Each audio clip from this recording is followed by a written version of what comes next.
question that will help you when it comes to dating is to ask yourself, what do they bring to the table? So when you're on a date with someone, it's helpful to ask this question because it will help you figure out whether or not they have more going for them than just their appearance. Because so often we get caught up in this trap of, one, we will fall horribly hard for looks because, I mean, hey, some people are just very nice to look at, right? We get that. So looks can be very enticing.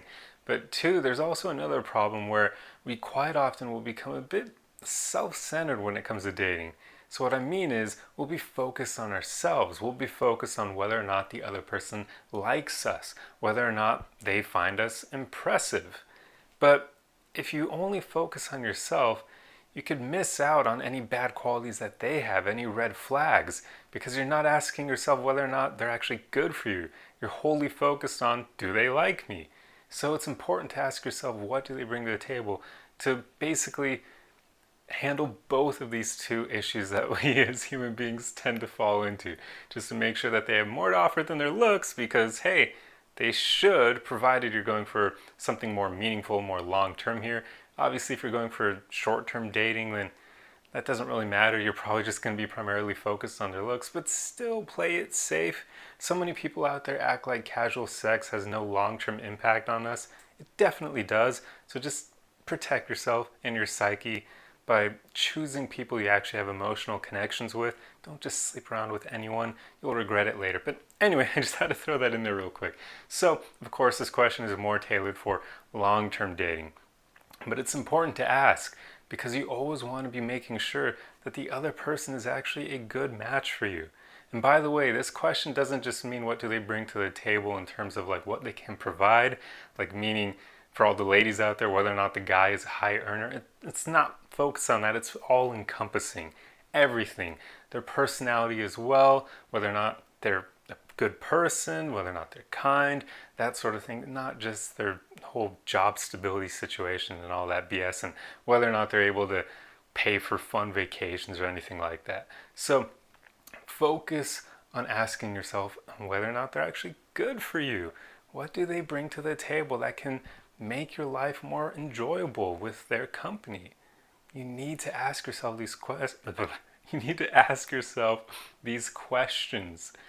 It's just so important to take the focus off of us and onto them. You have to think of dating almost as like a job interview for the other person, only you're hiring them to be your life partner. So you better make sure they're actually a good person, that they're actually worthy of being your life partner. Like seriously, I don't understand why so many, well, I understand why people don't do this, but it's unfortunate. It's insecurity, neediness, fear of being alone, so many other things. But if you're watching this video, hopefully you don't have many of those things you're dealing with, or at least if you do, you found the right channel and hopefully we'll be able to help you work through a lot of these things, because you should be treating dating in that way. You shouldn't be dating to no longer have to be alone and because you're afraid of just tackling life solo. None of that crap, and you shouldn't be settling for the first person who comes along just because they're the only option you have either. You should always be figuring out whether or not people are actually good for you, and if they're not, then stay single. I mean, I've said it countless times, but staying single always beats being in the wrong relationship. Why? Because when you're single, you can't get completely destroyed by someone who's bad for you. If you're in a relationship with someone who isn't a good match for you, or just someone who's abusive, they can demolish your self-esteem, and it can take months or even years to recover from that. That doesn't happen when you're single, because you're not in a relationship with someone abusive, someone who's bad for you. So that's why being single always beats being in the wrong relationship. So always ask yourself this question: what do they bring to the table when you're dating? And then just make sure that person's actually good for you.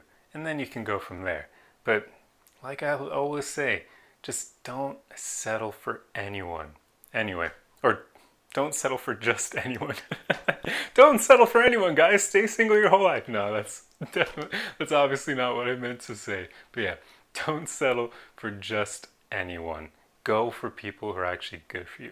Anyway, I'm going to end the video here. So If you like this video, the easiest way you can help me out is just to like, comment, and share it, just to engage with that algorithm to help it show it to more people's eyes so I can hopefully help more people going forward and grow my channels. That there's like tons of them.